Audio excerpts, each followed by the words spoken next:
আসসালামু আলাইকুম। আজ তুমি আসো সন্ধ্যায় নাই কেন? ঘুরতে এসেছি বেউথা। তো এখন আমরা আছি নদীর ধারে আর সাথে আছে সুরভি, তোমার অনেক সুরভির মিস আম্মু করছি মনে মনে। আর এই যে আবরান। বাড়িতে তো না, খুব সুন্দর একটা বেঁচে আছি। ওয়েদার। তো নদীর ধারে মৃদু বাতাস বইতেছে, আরে পুরাই অসাধারণ ঈদে তো লাগছে। ঘোরা হয় নাই, তো আজকে ঘুরে। আহ, সারাদিন বাসায় বন্দি ছিলাম, সেহেতু একটু বোরিং ফিল হচ্ছিল। আর সাথে আছে সুরভি, অনেক পাখাটা মজা আমি বলি, করতেছে। পাখাটা হচ্ছে তোমার কেমন নিজের লাগছে? উপরে, বুঝছো? এখন অনেক টিকা ভালো খাওয়া লাগতেছে যাবে না? না। তারপরে অ্যালার্জির প্রবলেম থাকলে অনেক তো সময় দেখা সুরভির যায় অনেক যে ভালো গ্যাস লাগতেছে হয়, এরকম অনেক সুন্দর সময় একটা দেখা যায় প্লেসে। যে তবে ওর আবদার আছে ফুচকা, চটপটি, ঝালমুড়ি এগুলো খাওয়াতে হবে। তো আমরা যেখানে ইনফেকশন আছি, হওয়াটা এটা তো নিজের ব্যাপার, এখান থেকে বুঝতে একটু পারছো? দূরে এই আমরা ফুটা করে দোকানগুলো, দেয়া তো তুমি তো কারণ আমরা দেখো একটু যে আল্লাহর নিরিবিলি রহমতে পরিবেশে সমস্যা হয় না, হঠাৎ তো দুই একদিন। দাঁড়িয়েছি প্রকৃতির সৌন্দর্য উপভোগ করার জন্য।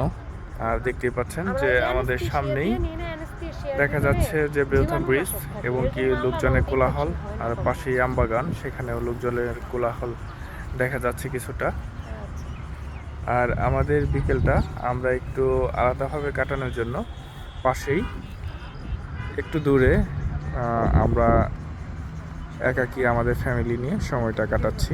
অনেক সুন্দর এটাই একটা ভালো। প্লেস। তাহলে ধন্যবাদ যারা মানিকগঞ্জের আশেপাশে আছেন, তারা বেড়াতে আসবেন এরকম সুন্দর একটা মুহূর্ত কাটানোর জন্য কিছুটা সময়। আল্লাহ হাফেজ।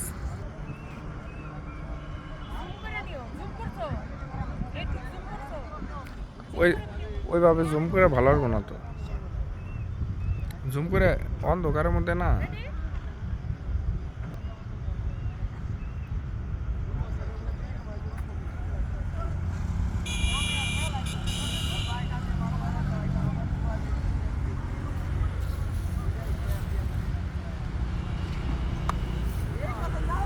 এইটুকুন